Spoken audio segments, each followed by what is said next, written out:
Alpha भाग गई, YRF की फट गई, वाईआरएफ की फट गई। बोला था ना, एक प्रेडिक्शन किया था मैंने, आपको याद रखना। एकदम परफेक्ट हुआ। बहुत से वाईआरएफ के चमचे मुझे उस टाइम पे बहुत गाली गलौज कर रहे थे।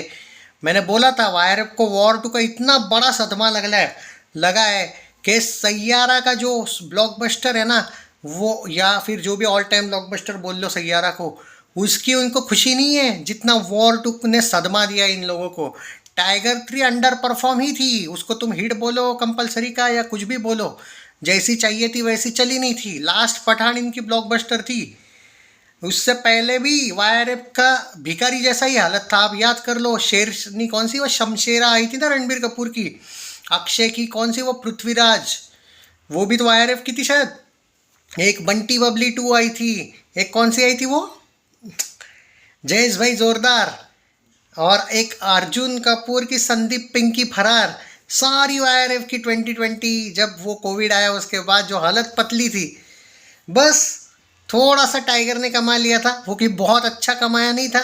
उसके बाद से तो सलमान और वाईआरएफ में भी थोड़ा सा अनबन शुरू हो गया। बस एक पठान थी जो चल गई थी वाईआरएफ वालों की। बाद में इनको बड़ा घमंड था कि नहीं नहीं हम कुछ भी बनाए, क्योंकि अब कोई भी फिल्म हमारी हिट होगी तो पाकिस्तान में जाके इन लोगों ने राष्ट्रगान इंडिया का गाया, लोगों ने इनको फिर रास्ते पे लाया टाइगर वालों को। बाद में आए इन लोगों की वो कौन सी, अरे भाई वो सैयारा, नहीं सैयारा से पहले कुछ आया है याद नहीं मुझे, नहीं हाँ वो एक विकी कौशल की भी एक कोई फ्लॉप फिल्म आई थी, ग्रैंड इंडियन फैमिली वेडिंग या कुछ नाम नहीं है, कोई फैमिली की एक फिल्म थी, 1-2 करोड़ लाइफ टाइम कलेक्शन किया था। मतलब वाईआरएफ को जो झटका बैठा था वो इतना बुरा बैठा था, जो कि मैं बोला था वॉर टू जब डिजास्टर हुई, सैयारा का सक्सेसफुल, जिस दिन सैयारा का डे 1 कलेक्शन आया था, मैं एक बात बोला था कि मुझे पता नहीं अंदर से फील आ रहा है, बहुत ऋतिक के फैंस टूट पड़े थे मुझ पे, मुझे आज भी याद है। सैयारा के डे 1 पे मैं बोला था कि भाई सैयारा ने जो किया है ना, पता नहीं क्यों मुझे एक अंदर से फील आ रहा है कि वाईआरएफ जो सैयारा नेट कलेक्शन करेगी, क्या पता शायद ये वॉर टू वर्ल्ड वाइड भी नहीं करेगी उतना ओवरऑल। ऐसा मैं ऐसे ही प्रेडिक्ट किया था, ऑलमोस्ट वैसा हुआ ना। 350 करोड़ के आसपास नेट में कमा लिया था सैयारा ने, जितना मैं जानता हूँ 335 या कुछ समथिंग। वर्ल्ड वाइड तो कुछ 500 600 550 गई थी, याद नहीं मुझे, पर जो भी कमाया था उसी टाइम पे मैं बोला था, जिस दिन वॉर टू डिजास्टर हुई थी मैं बोला था आएंगे ही नहीं इस साल, देख लेना आएंगे ही नहीं। बड़े जोरों शोरों से इन लोगों ने वॉर टू के एंड में, वॉर टू का एंड था ना वो, उसमें वो आ जाती है आलिया का, नहीं वो बॉबी का कैरेक्टर, मैं बोला ये आएंगे ही नहीं। उस दिन अपना प्रेडिक्शन था, और आज भी प्रेडिक्शंस की वजह से ही लोग ट्रस्ट करते भाई साहब। ऐसे ही नहीं कि हवा में बोल दिया अल्फ़ा ये करेगी, अरे अल्फ़ा जो करेगी वो बाद में करेगी। और वैसे भी अल्फ़ा का थोड़ी 400 करोड़ बजट है वॉर जैसा। इनको वॉर की वजह से इनका जो अहंकार है ना लगी पड़ी है, तो ये याद रखना तुम, ये किसी का अहंकार ज़्यादा हो जाता है तो हो ही जाता है फिर उसका। तो अब देखो it's official, Alia Bhatt Sharvari YRF shift कर गए, शिफ्ट नहीं कर गए, भगली है रन्स। ये बोल रहा है तरन अदर शिफ्ट, मैं बोलूँगा नहीं रन टू नेक्स्ट ईयर। भागली भगली कार्तिक आर्यन से भाग गए ये लोग, वो 31 को आ रही ना, अब तो कार्तिक आर्यन भी अपना दिमाग लगाएगा, बोलेगा चलो हम 31 को क्यों आते, हम 25 को आ जाते।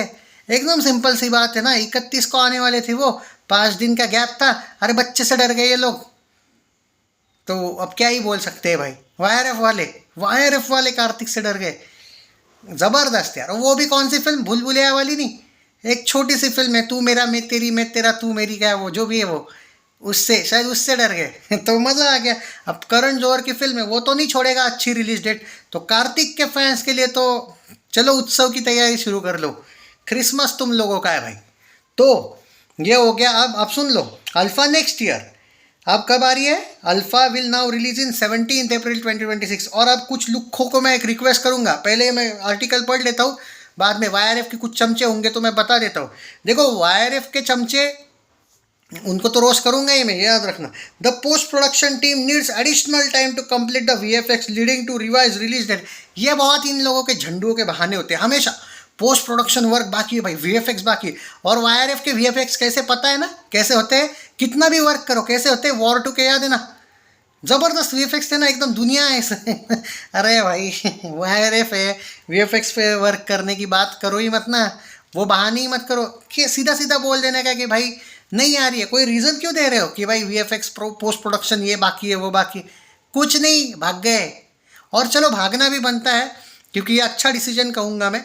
वो अल्फ़ा को फ्लॉप नहीं बोल रहा हूँ मैं, तुम बात समझ नहीं रहे हो। अल्फ़ा हंसते खेलते भी ठीक ठाक, उसका बजट ज़्यादा नहीं होगा, मुझे नहीं लगता उतना ज़्यादा होगा।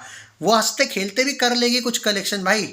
और वाईआरएफ तो है ही, थोड़ा बहुत कॉरपोरेट कर ही लेगा भाई। सैयारा में भी कोई उन्होंने दूध के धुले नहीं है वो, कि उन्होंने बहुत ज़्यादा ही एकदम राजा हरिश्चंद्र नहीं बने थे, कुछ तो किया ही था, पता है सबको। पर वो छोड़ो ना, तो बात ये है कि भाग लिए ये फिल्म है, भाग गई अब।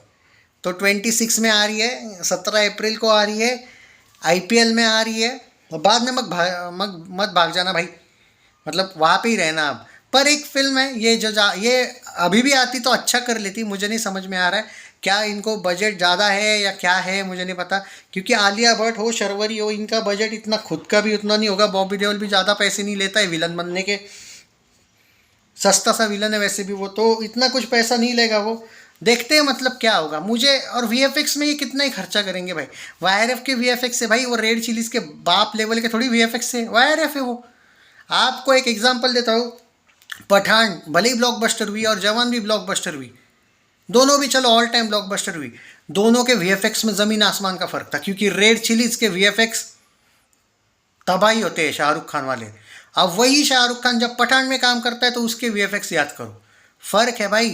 तो वाईआरएफ ने वीएफएक्स की बात ही नहीं करनी चाहिए। ये जो लिखा है ना, ये the post production team needs additional time to complete the VFX वो और ने बात ही, सॉरी वाईआरएफ वालों ने बात ही नहीं करनी चाहिए वीएफएक्स की।